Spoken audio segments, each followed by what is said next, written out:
Good afternoon, everyone, and welcome to First Chapter Thoughts. The purpose of videos in this series is twofold.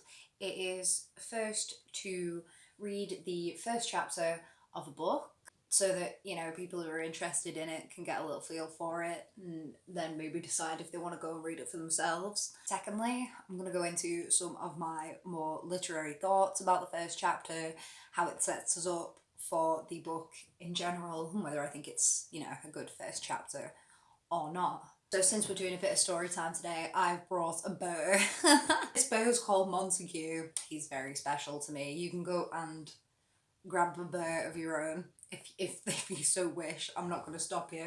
I just wanted an excuse to show off some of my bears. I thought it would be a good idea to start off this series with one of my favourite books of all time, The Sky is Everywhere by Jandy Nelson, which I've also recently reviewed on my channel, yeah. So if you do decide to go and read this book, you can go and watch that afterwards and see if we agree about it. I'd love that. But for now, we will get into reading the first chapter. As you can see, it is a lovely book. It's blue, it's got the sky on it. It's in Lenny's handwriting on the front, which is, iconic because she writes like the poems and stuff inside of it. Okay, here we are. Graham is worried about me. It's not just because my sister Bailey died 4 weeks ago, or because my mother hasn't contacted me in 16 years, or even because suddenly all I think about is sex. She's worried about me because one of her houseplants has spots. Graham has believed for most of my 17 years that this particular houseplant, which is of the nondescript variety, reflects my emotional, spiritual and physical well-being. I've grown to believe it too. Across the room from where I sit, Graham, all 6 feet and floral frock of her, looms over the black-spotted leaves. What do you mean it might not get better this time? She's asking this of Uncle Big, arborist, resident pothead, mad scientist to boot. He knows something about everything, but he knows everything about plants. To anyone else it might seem strange, even off the wall, that Graham, as she asks this, is staring at me, but it doesn't to Uncle Big, because he's staring at me as well. This time it has a very serious condition. Big's voice trumpets as if from stage or pulpit. His words carry weight, even past the salt comes out of his mouth in a thou shalt 10 commandments kind of way. Graham raises her hands to her face in distress, and I go back to scribbling a poem in the margin of Wuthering Heights. I'm huddled into a corner of the couch. I've no use for talking, would just as soon store paper clips in my mouth. The plant's always recovered before, Big. Like when Lenny broke her arm, for instance. That time, the leaves had white spots. Or just last fall when she auditioned for the lead clarinet but had to play second chair again. Brown spots. Or when, this time it's different. I glance up. They're still peering at me, a tall duet of sorrow and concern. Graham is the town of Clover's garden guru. She has the most extraordinary flower garden in Northern California. Her roses burst with more colour than a year of sunsets, and their fragrance is so intoxicating that town lore claims breathing in their scent can cause you to fall in love on the spot. But despite her nurturing and renowned green thumb, this plant seems to follow the trajectory of my life, independent of her efforts or its own vegetal sensibility. I put my book and pen down on the table. Graham leans in close to the plant, whispers to it about the importance of jus de vivre, and then lumbers over to the couch, sitting down next to me. Then Big joins us, plopping down his enormous frame beside Graham. We three, each with the same unruly hair that sits on our heads like a bustle of shiny black crows, stay like this, staring at nothing for the rest of the afternoon. This is us since my sister Bailey collapsed 1 month ago from a fatal arrhythmia while in rehearsal for a local production of Romeo and Juliet. It's as if someone vacuumed at the horizon while we were looking the other way. So, that was the first chapter. We're going to get a little bit into spoiler territory now as I talk about how this relates to the rest of the book. So if you don't want to be spoiled at all and this sounds like something that you would genuinely enjoy, you can leave. That's fine. I am going to get into my notes. I have some notes about specific lines and things that I said within the text, and then I've got some general notes that I'd like to go over at the end. If you love this book, if you've read this book, if you feel like there's anything that I've missed, if there's anything that you would like to say, I would love to hear it. This is what I'm here for. Some dialogue, please. So we'll start at the beginning. Yeah, the very first sentence is very stark and short. It's just, Graham is worried about me. The implication is that there's something to be worried about, but the implication is also that the protagonist, Lenny, is not worried about herself. So there's immediate intrigue here. We want to know, why Graham's worried, and we want to know why Lenny is, apathetic to this worriedness. The sentences after this give us some context, but they also provide more intrigue so that the initial questions we had from the first sentence aren't answered and it doesn't inspire us to go on. So it's not just because my sister Bailey died 4 weeks ago, or because my mother hasn't contacted me in 16 years, or even because suddenly all I think about is sex. She's worried about me because one of her houseplants has spots. So something that this sentence does that I find interesting is it sets up the themes of the book pretty well. So obviously her sister Bailey died 4 weeks ago. That's the introduction of the theme of death. Her mother hasn't contacted her in 16 years raises the intrigue about that part of the plot, which is this unusual family unit and the whereabouts of her mother. Or even because suddenly all I think about is sex, which is the theme of the death of childhood, immediately juxtaposed with the theme of death right before it.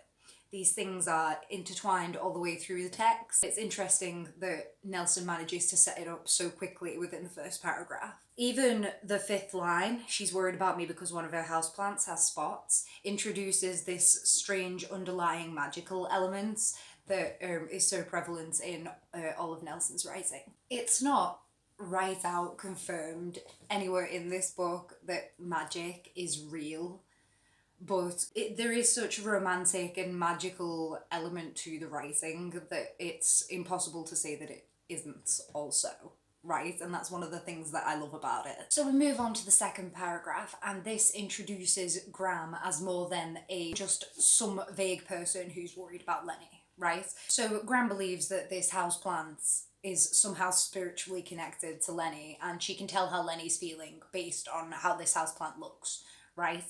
It's not exactly a common belief, and yet Lenny believes this as well. And so not only is Graham strange and she has odd beliefs, but her strangeness and those beliefs are contagious. We learn a really important detail about Graham's character in her introduction paragraph. The third paragraph introduces Big and completes the family unit. This is an unusual family unit. It's Lenny, her grandmother, and her uncle. It's a bit of a mishmash. This continues to set up the intrigue about the whereabouts of Lenny's mother. We want to know more about that and where she's been for the last 17 years or whatever. A little bit later on, in like the fifth paragraph or so, we find out a little more about Big. We get this comparison of him to God. And, you know, it's very cliche for us to have a character be a stand-in for God in a book about death. But, you know, here we go. I don't think that, like, Big is here to necessarily pass judgments, although he does kind of do that on a few occasions throughout the book. I think that the comparison here is more to set up a part of his character, which is how he deals with the death of his niece Bailey, Lenny's sister. Occasionally when he gets really high, he gets out his reproductions of the ancient pyramids and he tries to revive bugs. And, you know, after Bailey dies, he goes out with a further, because I think, like, obviously somewhere in the back of his mind he thinks if he can revive a bug, then maybe he can revive Bailey. I don't know. It's not something that he necessarily probably believes. But, you know, the grief makes us do weird stuff. And if he was already in the place where he would occasionally do that anyway, it's not so strange to think that he would go to that place in grief. I don't just think that this comparison to God is because Big is the only man of the family, because I think that Graham is definitely the matriarch and the one who keeps everybody in check. It's more because Big is the voice of wisdom throughout the text. She has the big talk with him towards the end about the restless gene that runs in her family, and he kind of sheds some light on it for her and allows her to see it in a little bit of a different perspective than she didn't see before. Finally, in the last paragraph on the first page, we get to see how Lenny feels about herself. It's the first time that she's really mentioned herself that isn't in regards to how somebody else feels, and it's not good. She says she's no use for talking, she'd just as soon store paper clips in her mouth. We don't really get a lot of information about her or how she feels. It's a very numb response to what is going on around her. It does fit in with Lenny's character because she does kind of feel like she's been a turtle hiding in a shell her whole life. and so a kind of numb, subdued response is what would be natural for her. The only kind of thing with any character in this paragraph is the fact that she's writing a poem in the margin of Wuthering Heights. So obviously we see that she is artistic in some ways, and that gives us a little clue to her character. The book as well not only gives us a clue that Lenny is a romantic, however much she may try to deny it, it gives us a clue as to the plot of this book, because obviously Wuthering Heights is a romance, and there is a romance featured in this book, but Wuthering Heights also has a lot of tragedy, because we all know that Kathy, although she's in love with Heathcliff, ends up marrying Edgar Linton, and you know the two of them never get to be together in this life, and it's really dramatic. There is a bit of a love triangle in this book, and obviously the fact that Wuthering Heights is mentioned here gives us a little clue to that. Romance and tragedy both play a big part in this book. We move on to page 2. We get a little bit more information about Gram and her garden. I'll remind you, she has the most extraordinary flower garden in Northern California. Her roses burst with more colour than a year of sunsets, and their fragrance is so intoxicating that town lore claims breathing in their scents can cause you to fall in love on the spot. The implication is that this is a particular piece of hogwash that Lenny does not believe. However, on the previous page you may remember that we found out she believes in the spiritual connection between her and this houseplant. So that little piece of information is actually a hint that by the end of the book, Lenny will also believe in the transformative love powers of these roses that Gram has, because she does use them in order to try and get her love interest back when they have a fight towards the end of the book. And, I won't reveal whether it works or not, because that'd just be spoiling things, wouldn't it? It's then that we get to the second literary reference in just the first chapter. There are a lot of literary references in this book, some to, classics and some to more, contemporary classics, as you might call them. This reference is to Romeo and Juliet, which is the play that Lenny's sister Bailey was practicing when she unfortunately passed away. This hints to the romance and tragedy aspects of the book, but it's also interesting that this is in reference to Bailey, because obviously Romeo and Juliet, the two main characters, decide to get married and then both tragically pass away. And we find out during the course of the story that Bailey was engaged to her boyfriend at the time of her death, and so she also tragically never got to live that dream and get married. So there's a little hint at that reveal there too, which I didn't even notice until I came back to, write these notes and look at this chapter with really, I know I say I put my English head on for other stuff, but it's not in the way that they kind of drill it into you in college, where they sit down and they make you go over every single connotation of every single line. It's mad. And I haven't even necessarily done that here. I just went over it and had a quick look at what I could say. I knew there was some great imagery in this book, and I knew that a lot of the themes were really well thought out as they were sprinkled through the text, all the motifs and stuff, but I don't think I realised just how well crafted it really was. I think that, there's a lot to be said for Nelson's writing, and it's always really done it for me, but I think that she is really talented in general. I've never actually read her poetry. That's something I should do. She's written poetry. If anybody's interested in poetry, might be interested in that, I don't know. Something interesting about this book is that we're not really dropped into normalcy. The normal place where a book like this would have picked up would have been right before Bailey's death, because obviously then we would be dropped into Lenny's normal life, and then this big tragedy would happen and we would see how she deals with it. Lenny's life has already had this big disastrous thing happen to it, and we're just picking up in the aftermath of that. And that also kind of ties into this being a kind of unconventional love story, because Lenny is not just living her normal life and Joe comes along and shakes it up all manic pixie dream boyish. Lenny's life is already shook up and she's already trying to put the pieces of herself back together, and he comes along and kind of helps with that as best as he can. That's nice. It's a nice little, not a big step, but it is a step away from the norm.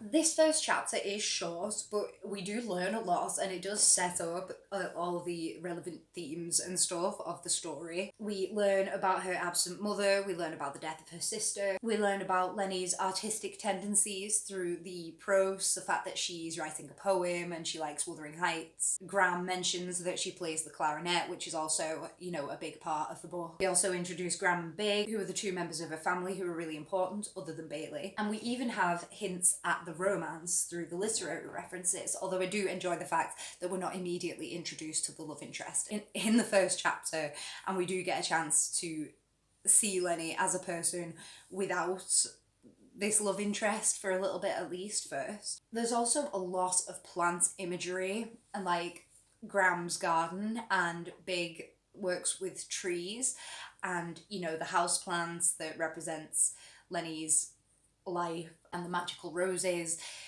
All this plant imagery, you know, it's got these connotations of growth, which is really what the story is about. It's like coming of age, and it's like Lenny growing up now without her sister to shield her from the world. Conflicts of the first scene of this book focuses on a major theme of the book.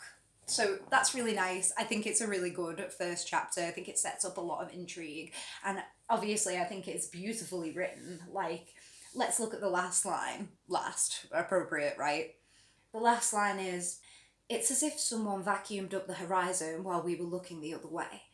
It's really gorgeous, and it's really poetic, and it's almost really vague. But like, if you think about it, we know exactly what it's trying to say. The three of them, Lenny, Graham, and Big, had a for sure 100% certain future that had Bailey in it planned. And now suddenly Bailey has died, and the three of them have no idea what the future looks like. Somebody's vacuumed up the horizon while they were looking the other way. It's beautiful, and it's just not something I've ever heard before, and it really sets up a precedent for the gorgeous prose of this book that is like nothing I've ever read before. And I love it. And that's why I think you should go and read The Skies Everywhere by Jandy Nelson.